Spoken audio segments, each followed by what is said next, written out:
Donc bonjour monsieur, bonjour tout le monde. Dans cette vidéo explicative, nous allons vous montrer comment est-ce qu'on joue au jeu Princes et Nations, qui est un jeu de stratégie géopolitique et de conquête. Ce jeu se situe en Europe en 1815, juste après du congrès de Vienne, où les différentes monarchies et princes européens divisent le territoire du continent en fonction de la légitimité dynastique et les droits des princes qui s'opposent aux droits des nations, la liberté des peuples et la souveraineté nationale. Allons-y, on verra, on vous montrera comment est-ce qu'on joue au jeu et nous espérons que cela vous plaira. Donc dans ce jeu sont représentés les différents peuples qui sont divisés et dominés par les monarchies européennes. Ici nous avons 8 peuples qui défendent leur liberté et leur souveraineté nationale. Ici nous y avons la nation espagnole, la nation française, la nation belgique, la nation belge, la nation suisse, les États germaniques, la nation italienne, la Pologne et la Grèce et les Balkans. Ce jeu se joue à deux joueurs, l'un qui défend le droit des nations et l'autre qui défend le droit des princes, et il dure d'entre une demi-heure et une heure. Ces 8 peuples sont bien sûr des représentations. Il y a d'autres peuples qui sont aussi réprimés par cet ordre de Vienne, mais c'est des 8 peuples représentatifs qu'on a choisis pour ce jeu. Alors comment gagner? Le joueur qui représente le droit des nations, qu'on nommera le joueur nation, doit renverser l'ordre de Vienne par des manières qu'on verra plus tard, et le joueur prince devra résister ou anéantir ces mouvements et poussées révolutionnaires qui ont lieu dans la première moitié du 19e siècle. Qu'est-ce que cela veut dire concrètement? Pour le joueur nation, ça veut dire qu'il doit marquer 6 points. Mais comment ça, marquer 6 points? Nous avons assigné à chaque peuple des différents scores, des différents points. Alors, ces points sont ceux-ci. La France vaut 2 points, les États italiens veulent 3 points, les États germaniques 3 points, et toutes les autres valent 1 point. Ceci n'a pas comme but de négliger les autres peuples, mais c'est que les 3 peuples qui marquent plus de points sont des zones de combat. Qu'est-ce que cela veut dire et pourquoi sont-ils plus importants que les autres? Alors, tout d'abord, les États germaniques et italiens sont plus importants que les autres parce que les États germaniques et italiens sont plus importants que les autres. Tout d'abord parce que ils sont dominés surtout par l'Autriche-Hongrie. L'Empire d'Autriche, dirigé par Metternich, qui est celui qui dirige l'ordre de Vienne. Alors, si ces deux peuples arrivent à se révolter s'ils renversent l'Empire autrichien, ils renversent le pouvoir de Metternich et alors ils renversent l'ordre de Vienne. Le peuple parisien, parce que c'est Paris, la zone de combat, et pas toute la France. Le peuple parisien a 2 points parce qu'il a une influence particulière. Et c'est une zone de combat parce que lorsque Paris se révolte, elle influence toute l'Europe. Alors si Paris arrive à se libérer et à obtenir plus de liberté, non seulement il marquera 2 points, mais dans les scores sociaux que vous verrez après, il marquera 1 point plus pour tous les autres peuples. Donc, pour que le joueur prince puisse vaincre le jeu, il doit résister 10 tours, c'est-à-dire 10 tours sans que le joueur nation marque les 6 points, ou bien conquérir une zone de combat au complet, genre tout Paris, toute l'Italie ou tous les États germaniques. S'il parvient à conquérir tout ce territoire au complet, il aura vaincu le jeu. Donc la logistique du jeu est composée de 4 cartes, l'une principale qui représente l'Europe entière, et les 3 autres cartes, l'Italie, Paris et les États germaniques, qui sont les 3 zones de combat. Nous avons aussi des petits hexagones blancs que nous placerons au début du jeu dans chacun des territoires jouables. Et ils seront positionnés tout d'abord du côté blanc. Cela veut dire que pour l'instant, le territoire est dominé par les monarchies européennes, le droit des princes alors. Et lorsque le joueur nation parvient à libérer un peuple, nous retournons l'hexagone qui montrera le N pour représenter la libération ou la souveraineté du droit de nation dans ce territoire. Et donc, il représentera un point marqué pour le joueur nation. Nous avons aussi un tableau de scores sociaux. Dans ce tableau sont représentés l'état dans lequel se trouvent les mouvements libéraux ou nationaux des peuples européens. Donc dans ce tableau, nous avons chacun des territoires européens jouables et ils sont chacun d'eux marqués avec un petit carreau, avec un petit bloc en bois qui marquera d'abord au début du jeu l'état des mouvements dans la valeur numérique 5. Tous les nations commenceront dans la valeur 5 et avec le temps, avec les tours du jeu qui seront joués, ces petits carreaux pourront bouger vers le 10 ou vers le 0. Si la valeur tend vers le 0, ça veut dire que ces mouvements sont réprimés par les monarchies européennes. Et si ils tendent vers le 10, cela veut dire que les mouvements sont en train de parvenir leur révolution et libération. Nous avons après des cartes qui sont celles qui vont changer les scores sociaux et sont celles qui vont définir le déroulement du jeu. On a les cartes princes et les cartes nations qui ne doivent surtout pas être mélangées. Ces cartes ont une dynamique. En haut à gauche, elles indiquent la zone d'application. Si c'est c'est que international, elles peuvent être appliquées partout au choix du joueur. Si c'est par exemple c'est Belgique, elles doivent être appliquées par exemple en Belgique. Les cartes nations ont la même dynamique, zone d'application. Ensuite, en haut à droite, il y a les points qui sont marqués qui sont additionnés si c'est pour le joueur nation ou qui sont soustraits si c'est pour le joueur prince. Alors par exemple, voyons cette carte. Elle dit cette carte vous permet de réprimer par la force les soulèvements et révoltes. C'est-à-dire que cette carte, vous pourrez l'appliquer partout dans l'Europe pour un point, c'est-à-dire pour soustraire un point à l'état social d'une nation de votre choix. Par exemple, dans ce cas, la Suisse, vous pouvez le soustraire. Si c'est pour le joueur nation qui joue la carte, par exemple... Cette carte vous permet de provoquer un soulèvement armé dans la nation de votre choix. Il marque un point, c'est-à-dire que vous pouvez additionner un point dans le score social d'un pays de votre choix.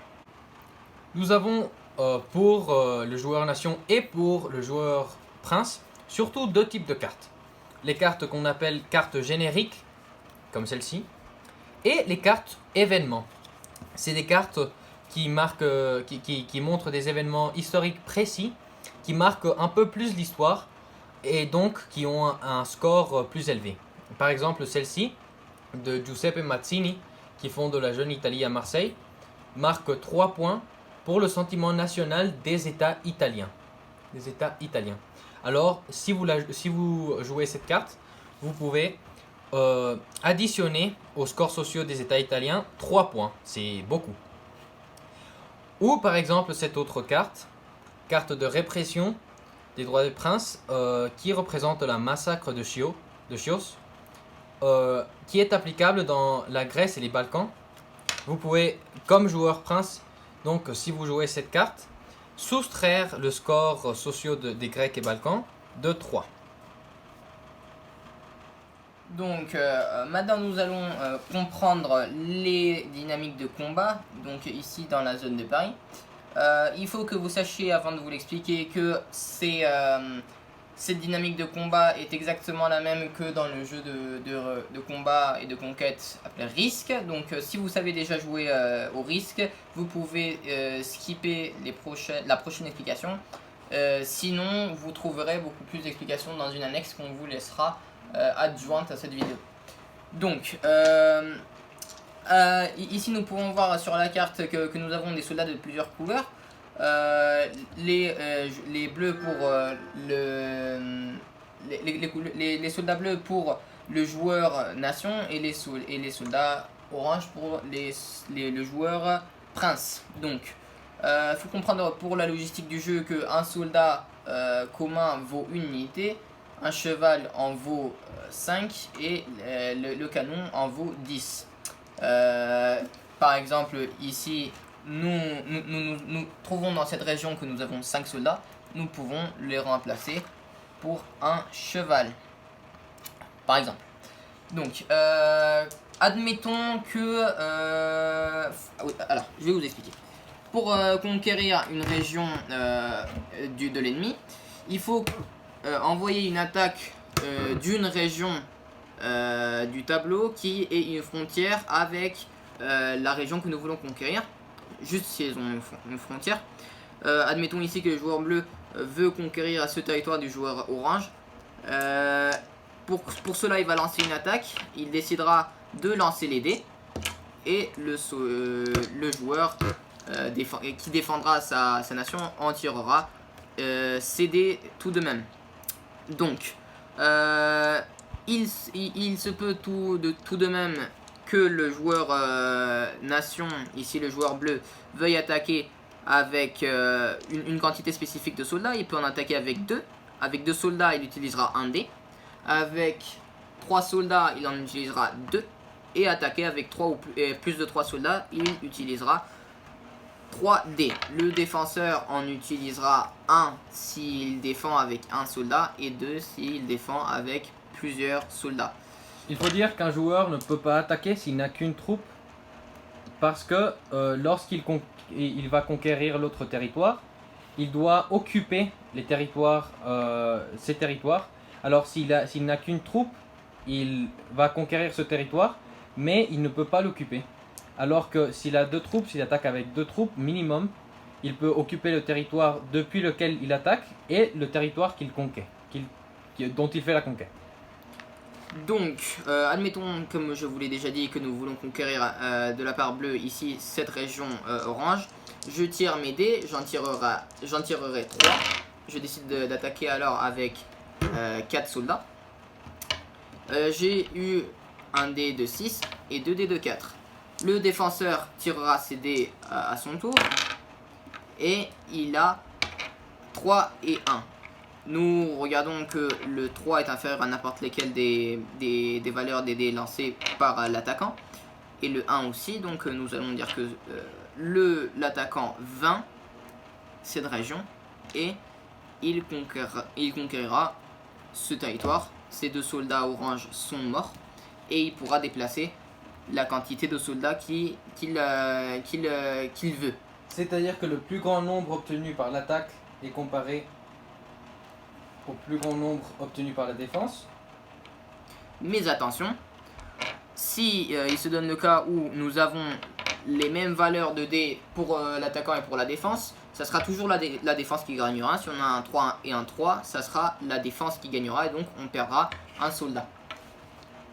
Donc, imaginons que à nouveau je décide d'attaquer ce territoire, je décide de lancer 2 dés et le défenseur tirera 2 dés à son tour. Donc, nous avons des différentes valeurs de dés et nous trouvons que la valeur la plus grosse 6 s'opposera avec la valeur la plus grosse du défenseur. 6 et 5, il y a 6 et 5 c'est l'attaquant qui gagne, donc le défenseur perdra un soldat. Et 5 et 4, la deuxième valeur du dé la plus grande de l'attaquant s'opposera à au deuxième dé du défenseur. Ici c'est le défenseur qui gagne, donc je perds un soldat. Il faut aussi comprendre que le nombre de dés que lancera le défenseur ou l'attaquant veut dire le nombre de soldats qui sont mis en jeu. Si le défenseur lance 2 dés, cela veut dire qu'il est en train de mettre en jeu ses 2 soldats. Donc s'il perd les 2 dés, il perdra les 2 soldats. S'il en tire juste un, il mettra en jeu juste un soldat. Donc seul un soldat a la possibilité de mourir. Alors, bien sûr que c'est important le nombre de territoires qu'a chacun et le nombre de troupes qu'a chacun au début du jeu. Alors, voyons les dispositions initiales. Le territoire de Paris, celui-ci est le territoire de Paris, est composé de 14 territoires ou 14 espaces. Celui des États allemands est composé de 18 territoires et celui des États italiens est composé de 12 territoires. Alors, étant donné que lors du congrès de Vienne, c'est les princes et les monarchies qui ont le pouvoir, qui ont un avantage sur les mouvements libéraux et nationaux, alors le joueur prince commencera toujours les parties avec plus de troupes et plus de territoires que l'autre joueur. Dans le cas de Paris, il disposera de 8 des 14 territoires et de 16 troupes. Tandis que il pourra les choisir au début de la partie. Alors par exemple, je suis le joueur prince avec mes jetons orange. Je choisis ce territoire, celui-là. Celui-là, celui-là, celui-ci, celui-ci 6, celui-ci 7. Choisi évidemment de façon stratégique. De façon stratégique par le joueur prince. Et 8. Et je dispose d'autres 8 troupes que je peux disposer de la manière dont je préfère. Alors je peux disposer de 2 sur chacun des territoires, ou de 3 ici, d'une ici et 3 là. Mais en tout cas, 16 troupes au total. Et après ces dispositions du joueur prince, le joueur nation disposera de 12 troupes qu'il pourra placer dans les territoires restants.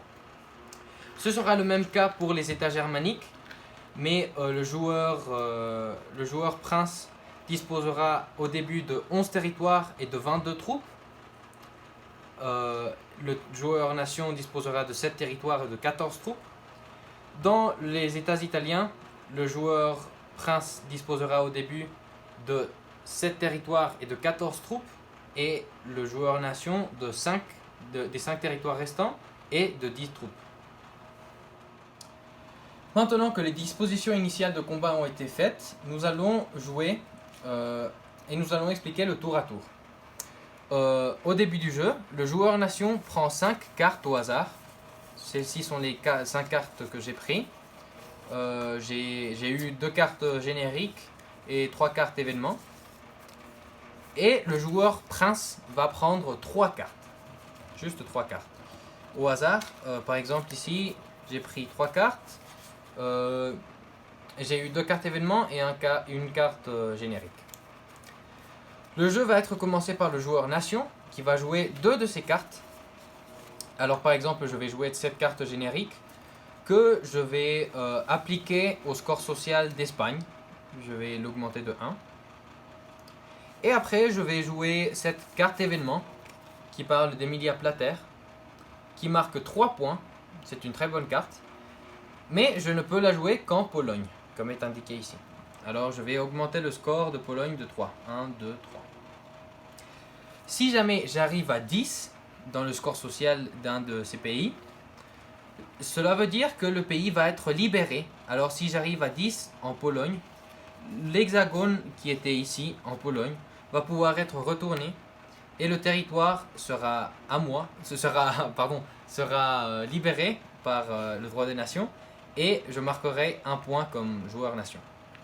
Après avoir joué les 2 cartes, je vais pouvoir attaquer dans une des zones de combat ou dans les zones de combat.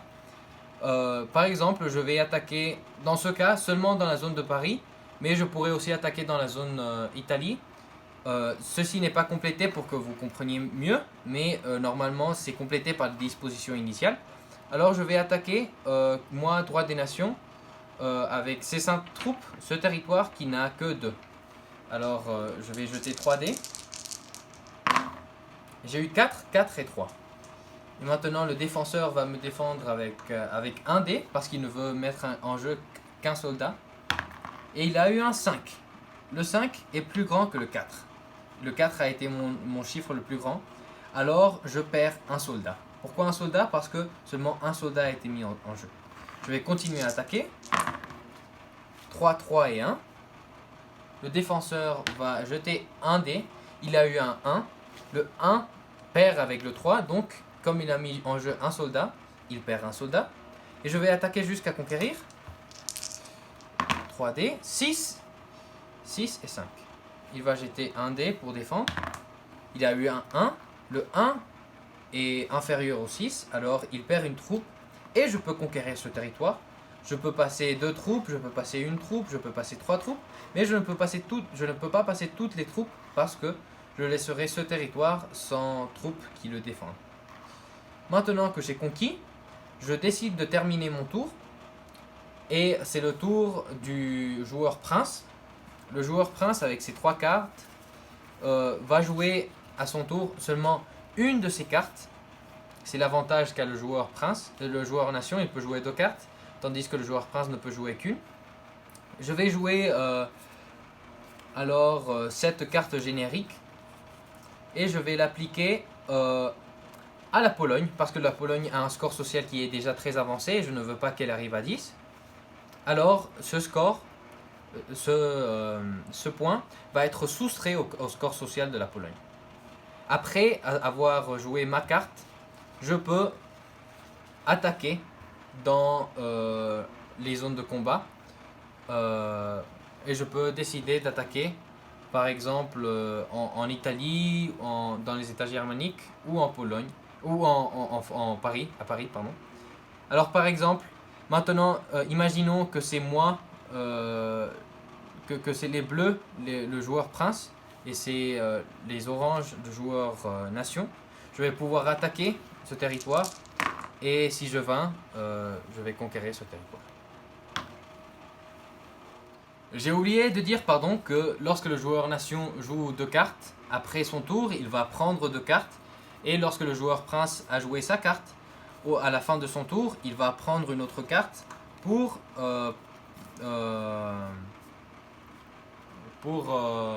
avoir 3 cartes et non pas 2. Donc, imaginons maintenant que la partie est commencée. Mon but comme joueur nation est de faire parvenir le score social de chacun de ces 5 pays, l'Espagne, la Belgique, la Grèce et Balkans, la Pologne et la Suisse, et les faire parvenir jusqu'à 10. Cela voudra dire qu'ils seront libérés et je marquerai un point. Pour libérer un des 3 pays des zones de combat, c'est-à-dire la France, les États italiens ou les États germaniques, il faudra que je fasse des stratégies pour conquérir la stricte majorité des territoires parisiens. Dans ce cas, c'est-à-dire la majorité des territoires. Imaginons maintenant ici que pour gagner le territoire parisien, il faudra que je gagne. Maintenant, le droit des princes en a 8, moi j'en ai 6, comme devrait être le début de partie. Et il faudra que je fasse la conquête de 2 territoires pour être dans la majorité stricte, 8 contre 6 territoires. De cette façon, j'aurai libéré Paris. Donc vous vous demanderez maintenant pourquoi alors c'est que nous avons un score social des pays des zones de combat, la France, les États italiens et les États germaniques, et je vous dirai que cela sert pour gagner des soldats. Évidemment, lors du début des parties, nous avons reçu un nombre de soldats préalablement spécifié par le jeu. Cependant, il est normal que lors des batailles, des soldats soient perdus. Il y aura des moments où je n'aurai pas suffisamment de soldats pour continuer le jeu. Il faudra alors que je gagne plus de soldats pour continuer à jouer. À chaque tour. À chaque tour. Donc avant chaque tour, je gagnerai un certain nombre de soldats dans chacun des pays. Normalement, dans chacun des pays de zone de combat, on gagnera deux nouveaux soldats que je pourrais choisir de positionner de la façon la plus convenable pour moi. Je pourrais choisir d'en mettre un ici et un ici, ou les deux ensemble, etc. Je formerai ma stratégie avant chaque tour. C'est-à-dire chaque tour, le joueur prince reçoit 2 troupes et le joueur nation reçoit à son tour 2 troupes. Exactement. Donc, avec les cartes que nous vous avons déjà présentées, nous pouvons faire varier le score social des pays de zone de combat. Imaginons par exemple, dans ce cas où la France a un score social de 5, je gagne 2 soldats. La quantité plus petite de soldats que je peux gagner. Si je suis à 6, j'aurai 2 plus 1. Si je suis à 7, j'aurai 2 plus 2, 2 plus 3, 2 plus 4, 2 plus 5. Pour le joueur nation. Pour le joueur nation, évidemment. Donc pour le joueur prince, imaginons il gagnera 2 soldats dans l'occasion où le score social sera 5. Si le score est 4, il gagnera 2 plus 1, donc 3. Ici, il gagnera 2 plus 3, et 2 plus 2, 4. Ici, 2 plus 3, ici 2 plus 4, ici 2 plus 5. Donc de cette façon, les joueurs auront de nouveaux soldats à positionner sur la carte à chaque tour. Cependant, la stricte minorité est 2. Alors, si le score social est ici, le joueur prince continuera à gagner 2 troupes au début du tour. Cependant, le joueur nation gagnera 3. Même cas ici, le joueur nation gagnera 3 et gagnera 4, pardon. Mais le joueur prince continuera à gagner ces 2 troupes. C'est son droit minimal. De cette façon, le jeu vous oblige à prendre des décisions. Est-ce qu'il est plus convenable de gagner, de jouer mes cartes dans les territoires, dans les 5 territoires sociaux, on va dire, ou est-ce qu'il vaut mieux les jouer dans la France, l'Italie ou les États germaniques pour gagner plus de soldats? La décision est à vous. Il faudra que vous fassiez des choix. Alors, étant donné que le joueur nation pour gagner doit obtenir 6 points et que l'Italie et les États germaniques valent tout de même 3 points chacun, alors vous voyez que on peut gagner la partie comme joueur nation juste en libérant les États allemands et les États italiens, n'est-ce pas? Cependant, le jeu est disposé de façon à ce que les territoires qui ne sont pas de combat, qui sont 5, marquent chacun 1 point, mais les points nécessaires sont 6. Alors, vous devez, si vous êtes le joueur nation, jouer avec vos zones de combat, parce que vous ne pouvez pas gagner uniquement avec vos zones qui ne sont pas de combat. Ensuite, il y a un cas spécifique. Lorsque vous gagnez la majorité des territoires dans les États germaniques, vous libérez le territoire. Lorsque vous gagnez la majorité des territoires dans les États italiens, vous libérez le territoire. Alors dans ces cas, vous obtenez 3 points. Cependant, si vous libérez la France, c'est-à-dire si vous libérez Paris, si vous obtenez la majorité des territoires étant le joueur nation du territoire de Paris, vous avez comme score, vous obtenez 2 points, mais vous augmentez le score social de chacun des autres pays de 1.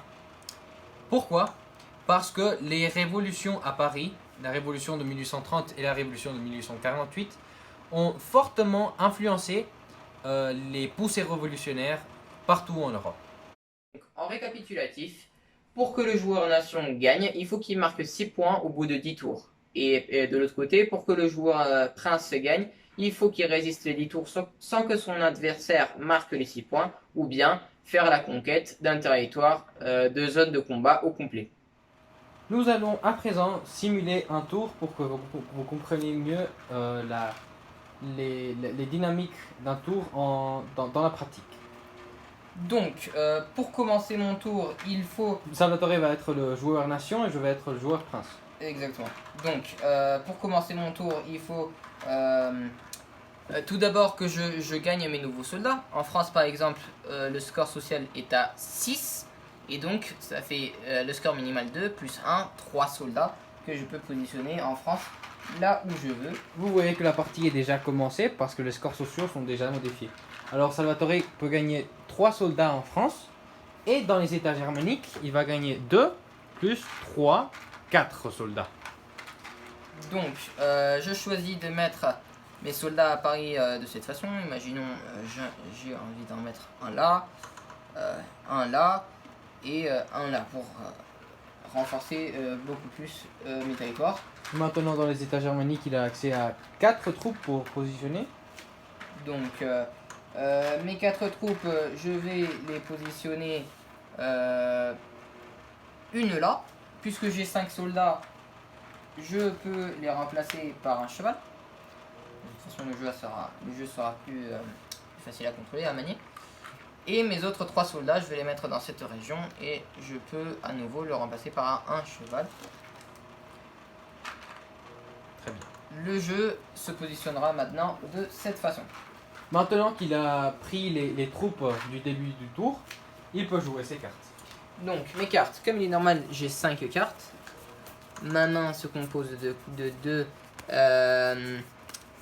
3 cartes génériques et 2 cartes événements. Et je vais les jouer de cette façon. Je vais jouer ma carte événement d'Emilia Plater qui peut se jouer uniquement en Pologne. Donc, en Pologne, je gagne 3 points de score social. Donc, 1, 2 et 3. Le score social de la Pologne est arrivé à 10, donc je marque un point. La Pologne est libérée. Et Tu vas jouer sa deuxième carte. je vais jouer maintenant ma deuxième carte. Je vais jouer une carte événement à nouveau qui peut se jouer uniquement dans les États germaniques. Si vous voulez le savoir, cette carte événement Représente le salon littéraire de Raël Van Hagen en Allemagne. Ceci exalte le sentiment national des États germaniques par la diffusion d'idées. évidemment. Et donc, les États germaniques montent de 2. 1, 2. Mon score social est maintenant à 9. Cela veut dire que pour mon prochain tour, aux États germaniques, j'aurai 2, 3, 4. Pardon, 2 plus 1, 3. Plus 2, 4. Plus 3, 5. Plus 3, plus 4, 6. La prochaine partie, je pourrais mettre 6 soldats dans le territoire germanique.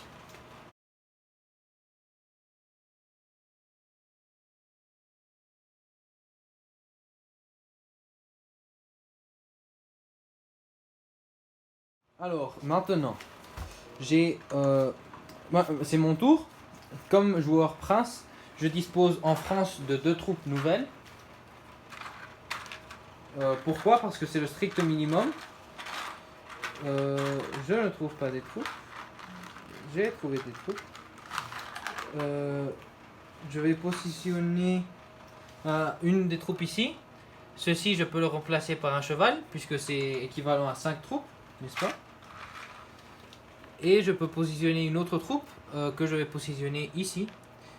Et ça me fera maintenant 5 troupes, n'est-ce pas? Ensuite, dans les États italiens, nous ne sommes pas en train de faire l'exemple. Mais dans les États germaniques, je n'ai accès que à 2 troupes. Parce que c'est le strict minimum aussi. En tout cas, dans les États italiens, j'aurai accès à 3 troupes. Je vais positionner mes 2 troupes ici. Maintenant, regardons mes cartes. Mes cartes sont une carte générique, une carte événement, des décrets de Karlsbad qui sont une censure dans les États germaniques, et une carte roi étranger qui impose un roi étranger à la Belgique. Je voudrais faire peut-être une carte générique, mais ça ne rapporte qu'un point. Je pourrais faire ça. Cette carte qui... mais ça diminue le score de la Belgique, qui n'a aucun intérêt parce que le 2 est déjà très éloigné du 10. Alors, je vais jouer cette carte qui va me permettre aussi que pour le prochain tour, Salvatore n'ait pas accès à 2, 3, 4, 5, 6 troupes, mais seulement à 4. Je vais jouer cette carte. Après avoir joué cette carte, je vais pouvoir attaquer. Et on ne va pas faire l'exemple d'attaquer parce que ça fera un tutoriel très long. J'ai oublié de vous le dire, mais à la fin de chaque tour, nous prenons au hasard 2 nouvelles cartes pour moi puisque j'en ai joué 2, et Mathias il en prendra une carte. Très bien. Si Salvatore aurait fait la conquête de ces 2 territoires dans son tour, il aurait pris la majorité du territoire de Paris. S'il aurait fait la conquête de ces 2 territoires, et lorsqu'il a la majorité du territoire de Paris, il peut retourner l'hexagone du Paris. Ça lui marque 2 points de plus. Et non seulement ça, mais il peut augmenter le score social de tous ces pays de 1. L'Espagne de 1, la Belgique de 1, la Suisse de 1, la Grèce et les Balkans de 1. Et la Pologne est déjà libérée, donc il n'y a pas d'intérêt à augmenter son score social. Nous espérons. Non, on tient à vous dire que pour jouer ce jeu, vous avez besoin d'un très bon ami parce que c'est un jeu de 2. C'est difficile de jouer à 3. et un très bon ami qui va résister une demi-heure du cours d'histoire de Monsieur Pilar dans un jeu de société avec des règles très compliquées.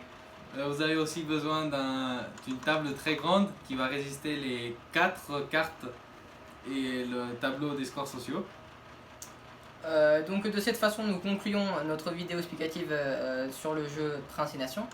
Nous espérions vous avoir transmis l'âme du jeu de société que nous venons de composer. Et nous espérions de la même façon que vous aviez bien compris la complexité de ce jeu dans toutes ses normes et que vous avez bien compris les règles. Ceci dit, je vais continuer avec la débâcle que j'étais en train de réaliser à Salvatore. Non, c'est moi qui gagnais. Au revoir, monsieur.